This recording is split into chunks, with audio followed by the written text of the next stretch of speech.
Family नमस्कार. कसे आहे सर्वजण? बरं आहे ना? बरंच असावं. आज बाप्पाचं विसर्जनचा दिवस आहे.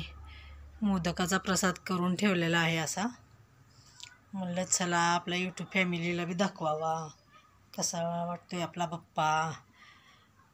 आज बाप्पा शेवटचा निरोप घेणार, पुढच्या वर्षी लवकर या म्हणून सांगायचं आपण आज त्यांना. आज सर्वांच्या घरचे बाप्पा जाणार. चला म्हणलं आपण एक छोटासा व्हिडिओ बनवावा, बाप्पाचं दर्शन द्यावा सर्वांना. म्हणलं आपलं तेवढंच आपल्या मनात पुढच्या वर्षापर्यंत एक राहतं आठवण. चला म्हणलं बाप्पाचं आज दर्शन द्यावं आणि मोदकाचा प्रसाद करून ठेवलेला आहे. सर्वांनी दर्शन घ्या. यूट्यूब फॅमिली सर्वजणांनी आरतीला आणि प्रसादाला बी या. मोदकाचा प्रसाद खाऊन जावा. चला कसा वाटला व्हिडिओ नक्की लाईक करा, शेअर करा आणि सबस्क्राईब करायला विसरू नका. आणि काय चुकलं असेल तर कमेंट करा.